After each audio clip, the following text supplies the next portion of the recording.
di Palu, pengantin malu, moga bahagia ke anak cucu.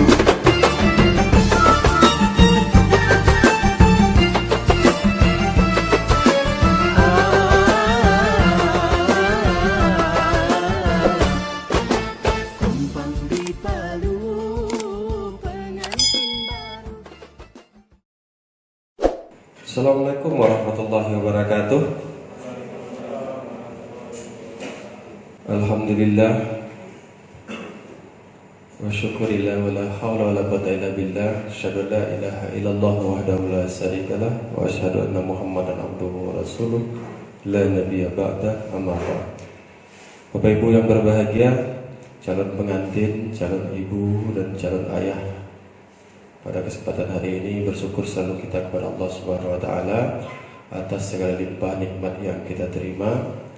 Kemudian tidak lupa kita berselawat kepada junjungan kita Nabi besar Muhammad sallallahu alaihi wasallam. Allahumma shalli ala sayyidina Muhammad wa ala ali sayyidina Muhammad. Assalamualaikum ya Rasulullah. Bapak Ibu yang kami hormati, yang berbahagia pada kesempatan pagi hari ini, sebelum kita memulai kegiatan, saya ingin menyusun posisi duduk Bapak Ibu dahulu, supaya nanti kita bisa beraktivitas dengan lebih nyaman dan tidak terjadi begitu banyak pergerakan ya, sehingga Bapak dan Ibu dalam kegiatan ini kita bisa tetap menjaga protokol kesehatan, dan mudah-mudahan yang di ruangan ini semuanya dalam kondisi sehat walafiat. Amin, amin ya rabbal alamin. Baik, saya pertama bertanya dulu, yang tidak bawa pasangan ada? Ada yang tidak bawa pasangan? Berarti semua punya pasangan ya? Baik, kalau begitu, kalau semua punya pasangan yang sudah hadir ini, saya minta untuk ibu-ibu penuhkan banjar ini dulu ya. Nah, sini. Kemudian ya, silakan penuhkan ini dulu ibu ya. Dan ibu-ibu yang berada pada posisi di sini, saya mohon untuk berdiri terlebih dahulu, ya, berdiri terlebih dahulu, keluar dulu dari kursinya. Bapak-bapak yang merasa calon istrinya berada di sebelah sini, silakan duduk di sini. Ya. Nah, sisanya bapak-bapak, silakan di sini pak. Sisanya bapak-bapak silakan di sini tempat duduk yang di sebelah sini. Ya. Nah, ibu-ibu yang merasa calon suaminya berada di sebelah sini, silakan pindah ke sini. Nah, seperti itu. Ya. Ini ya. Kalau itu kurang sini satu ya. Ibu pindah ke sini boleh ibu. Ibu banjar pindah ke sini, bapak pindah ke sini, sini pindah ke sini, biar calon istrinya pindah ke sini. Ya. Hei. Ah, itu dia.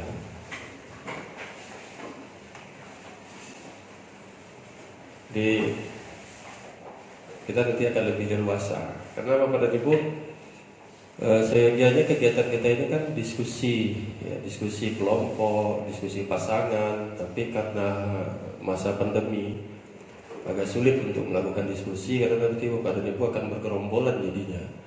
Nah, oleh karena itu kita rubah tekniknya. Tetap saja nanti Bapak dan Ibu akan berdiskusi berpasangan, tapi cara diskusinya dengan cara kita menyiapkan media diskusinya. Jadi Bapak dan Ibu tidak langsung diskusi tatap muka berdekatan ya. Jadi kita siapkan medianya, meskipun ya datang ke sini tetap saja berdekatan. Yang pakai motor pasti boncengan. Baik, kita mulai kegiatan kita pada kesempatan pagi hari ini dengan bacakan basmalah. Bismillahirrahmanirrahim. Mudah-mudahan kita bisa mengikuti kegiatan ini dengan baik. Baik, kita mulai Ibu. Saya minta bagikan kertas kerja nih. Minta tolong saya bagikan kertas kerja. Ya, masing-masing satu orang.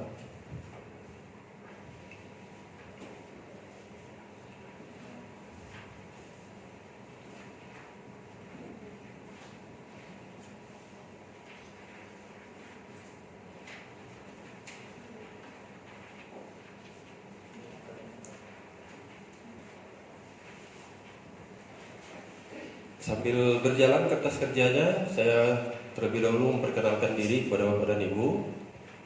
Nama saya Mas Rizal, saya lahir di Bukit Tinggi 15 Februari 1972. Saya dibesarkan di Kota Dumai dan hampir 90% hidup saya berada di Kota Dumai dan Kota Pekanbaru. Dan di Kementerian Agama saya adalah penyuluh agama sekaligus sebagai konselor perkawinan. Tempat kerja saya itu ada di beberapa tempat. Pertama itu ada di Kementerian Agama, lantai 2.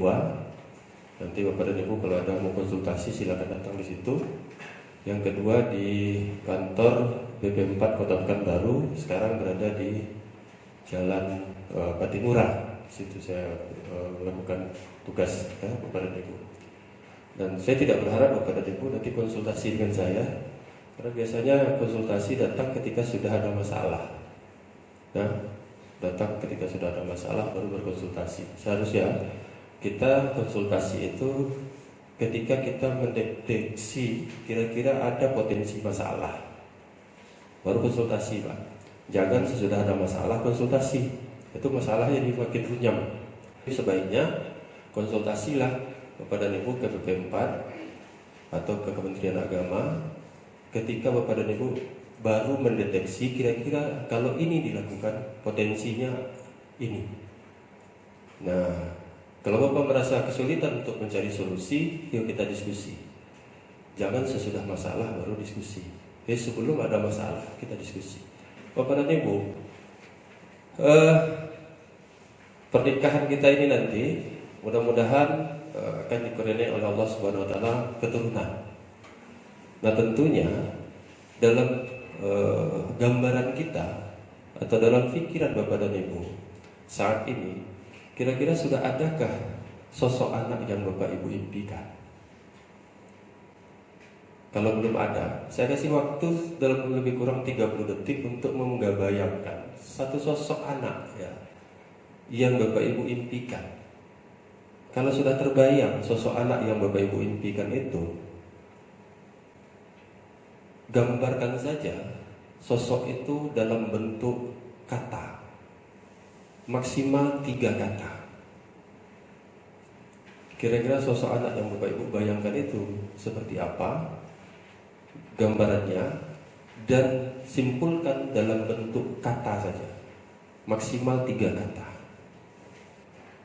Sudah dapat Bapak dan Ibu sosok anak yang diimpikan? Maksimal 3 kata. Nah, kemudian saya beri Bapak Ibu waktu lagi untuk berpikir.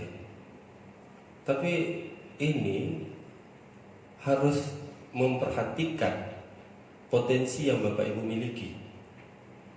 Baik itu potensi secara fisik, material maupun non material yang ada pada diri Bapak dan Ibu. Baik itu potensi berupa kesehatan, finansial, potensi apa saja yang Bapak Ibu miliki. Kira-kira dengan potensi yang Bapak Ibu miliki tersebut, berapakah jumlah anak yang bakalan mampu Bapak hidupi? Artinya, kesimpulan akhir, kira-kira berapa anak yang Bapak Ibu inginkan? Yang ketiga, untuk bapak-bapak, kira-kira jarak anak itu berapa? Dari anak pertama dengan anak berikutnya jaraknya berapa? Berapa tahun? Itu ibu-ibu juga seperti itu. Kira-kira ibu-ibu ingin anak yang akan dihasilkan dari perkawinan ini jaraknya berapa tahun? Yang keempat, tidak semua orang dikaruniai keturunan. Apa yang akan Bapak Ibu lakukan seandainya Bapak dan Ibu tidak dikaruniai keturunan? Saya berikan opsi. Silakan pilih salah satu di antaranya. Adopsi. Bapak-bapak mau poligami silakan. Bertahan, bercerai, atau bayi tabung.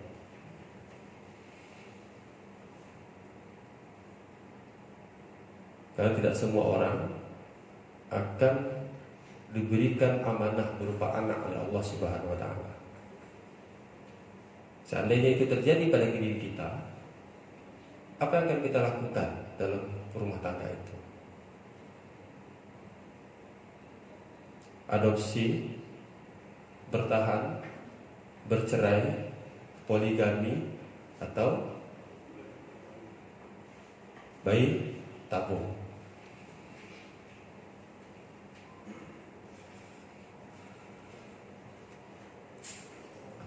Terakhir Pak, yang kelima.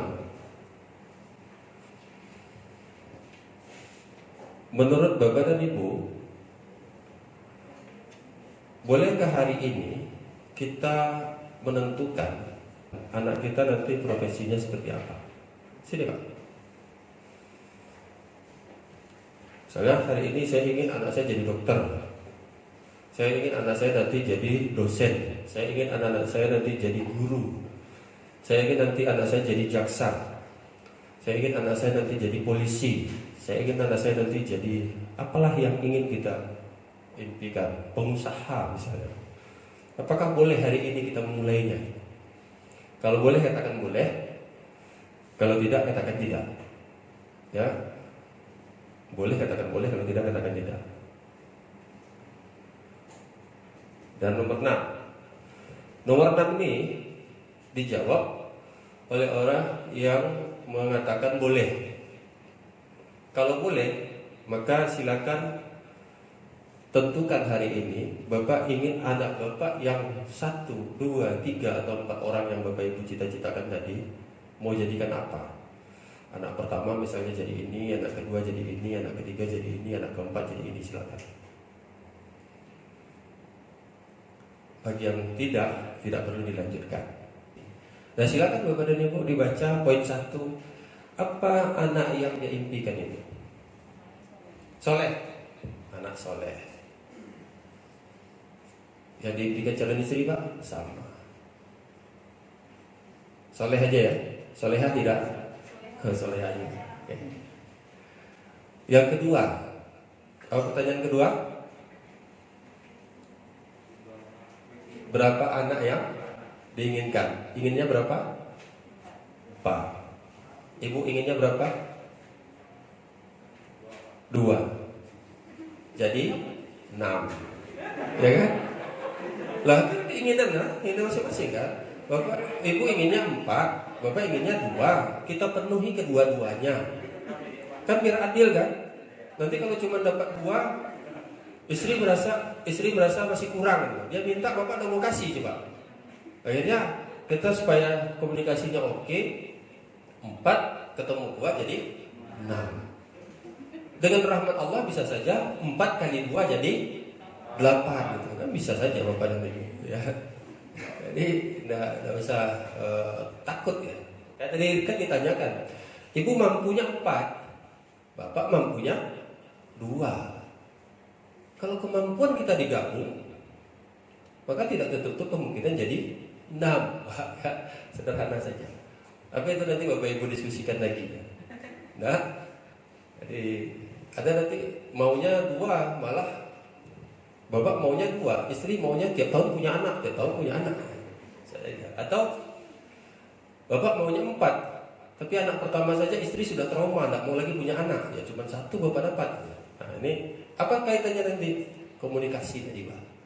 Kalau komunikasi Bapak buruk dengan istri, hari ini Bapak inginkan 2 atau 4, maka insya Allah Bapak akan dapat cuma 1, karena komunikasi Bapak buruk.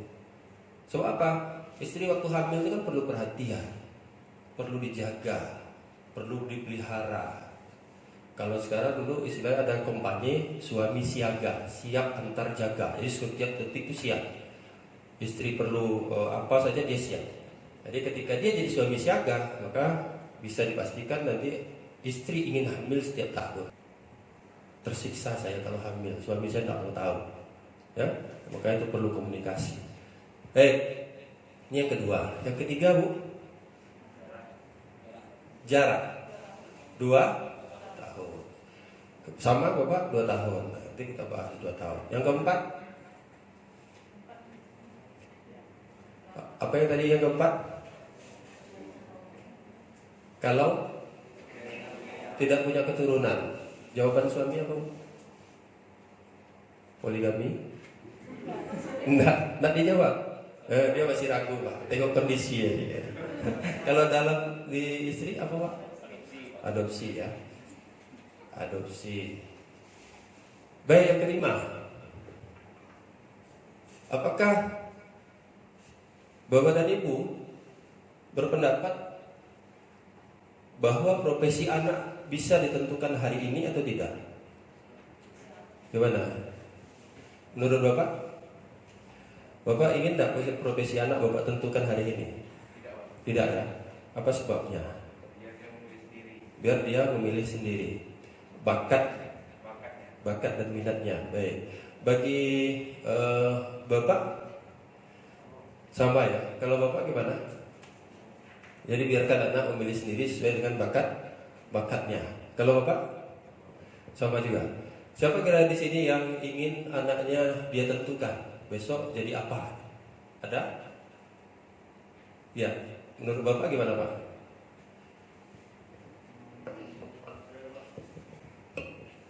Menurut saya, orang tua berhak untuk menentukan anaknya menjadi apa, dan tergantung anaknya menerima atau tidaknya. Dan orang tua pun ibaratkan netral, Pak. Iya, tapi tetap berhak untuk menentukan anaknya seperti apa. Seperti apa? Orang tua tetap berhak menentukan anaknya seperti apa. Ini kan dua persepsi ya, dua persepsi yang ada pada diri kita. Hadis Nabi mengatakan bahwa orang tua yang akan membuat dia menjadi Yahudi, Majusi, dan Nasrani. Anak itu lahir seperti kertas putih dalam prinsip Islam. Tapi itu terserah terpulang kepada Bapak dan Ibu. Mau ambil yang mana? Mas saya seperti ini, Bapak dan Ibu. Anak waktu kecil karakternya siapa yang bentuk? Orang tua. Karakternya dibentuk oleh orang tua. Nah, kalau begitu wajar bahwa dalam Islam orang tua dimintai pertanggungjawaban terhadap anak dunia akhirat. Karena kita yang bentuk. Kalau kita biarkan anak terbentuk sendirinya sesuai dengan zaman dan lingkungannya, apa yang bakal terjadi kira-kira kalau kita tidak arahkan?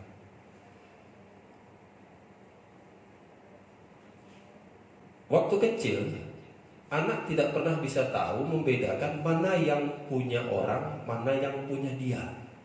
Yang dia tahu itu barang, dia lihat, dia ambil, dia pakai, dia mainkan, kemudian dia kuasai. Dan apa itu punya siapa? Siapa yang mengajarkan kepada dia bahwa barang itu ternyata bukan milik dia?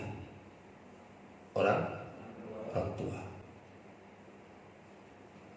Itu bakat dasar manusia adalah menguasai, ya. Pertama dia waktu kecil itu eksplorasi dulu, Pak. Dia perhatikan lingkungannya, dia lihat kondisinya, dia main ke sana ke sini, apa yang ada dia ambil, dia masuk ke mulut. Itu kan fitrah. Dia nampak sesuatu, dia masuk ke mulut. Dia belum bisa membedakan mana yang bisa dimakan dan mana yang tidak bisa dimakan, mana yang baik, mana yang buruk. Disitulah peran orang tua memberitahukan kepada anak dalam proses pendidikannya bahwa apa yang layak dia lakukan, yang boleh dia lakukan, yang layak dia konsumsi dan yang tidak layak dia konsumsi. Itu peran orang tua. Sinilah mulainya proses pembentukan watak dan karakter, Pak. Kita mungkin bisa melihat ada anak-anak yang suka ambil barang orang saja ya. Saya punya temannya dia rebut, saya punya siapa saja dia ambil, dia mainkan, dikuasainya. Kenapa ini bisa terjadi, Bapak dan Ibu? Karena orang tua membiarkan bakat ini berkembang. Sehingga dia tidak bisa membedakan ini punya siapa dan itu punya siapa. Punya siapa saja boleh dia kuasai. Contoh, bapak-bapak dan ibu-ibu mungkin punya keponakan, punya tetangga yang punya anak-anak kecil-kecil, main sepeda. Dia sedang main sepeda, terus sepedanya diambil oleh anak tetangga yang lain, direbut, terus dia bawa main. Ini nangis nih, ya kan? Yang punya sepeda nangis, Pak. Terus bapak atau orang tua anak yang merebut sepeda ini apa yang dia lakukan? Apakah dia melarang anaknya atau membiarkan anaknya? Itu dua-duanya pengaruh besar, Pak. Kalau dia membiarkan anaknya, maka dalam prinsip anak berarti boleh saya ambil punya siapa saja untuk saya. Ini yang melahirkan orang-orang yang tidak mengerti milik siapa, hak siapa, Pak. Ini mohon maaf, ini kalau kita boleh katakan, inilah yang melahirkan orang yang suka maling, suka korupsi, suka segala macam, karena dia tidak peduli, penting dia dapat, dia tidak peduli. Kita yang tanamkan dari kecil, Pak. Nah, terkadang lingkungan kita malah membiarkan, Pak. Membiarkan itu terjadi. Apa faktanya lingkungan kita membiarkan? Bapak anak sudah larang nih, jangan nak, itu punya abang loh, kayu kembalikan, tidak boleh, kayu kembalikan. Tapi apa kata orang tua anak yang diambil barangnya tadi? Udah Pak, tidak apa-apa, anak kecil aja kok, ya? Nah, ini bahaya, Pak. Udah Pak, tidak apa-apa, anak kecil aja kok. Orang tua merasa dibiarkan, tak ada masalah, dibiarkan. Anak merasa dibenarkan. Maka dalam pikiran dia akan tumbuh prinsip bahwa tidak apa-apa kok. Makanya ambil barang orang mau tersakiti, mau nangis segala macam, tidak apa-apa. Ambil rampas saja punya orang, tidak apa-apa. Karena itu yang dibiarkan. Ini yang sering terjadi dalam proses pendidikan anak yang kita jarang mau memperhatikannya secara seksama. Makanya juga pada ibu, bagaimana mungkin kita akan bisa menyiapkan generasi keluar berkualitas kalau seandainya hal-hal seperti ini tidak jadi bahan perhatian kita. Anak tumbuh kembang semaunya saja. Maka oleh karena dalam Islam menyadari betul bahwa ayah ibu itu punya peran penting dalam membentuk anak itu menjadi apa. Maka untuk itu ayah ibu berkewajiban untuk menciptakan lingkungan yang sehat bagi pertumbuhan anak, baik secara fisik, secara mental maupun secara intelektual. Harus, Pak. Itu dalam prinsip Islam ya. Tapi nanti kalau Bapak dan Ibu mungkin punya pandangan lain, sah-sah saja, tidak ada masalah kan.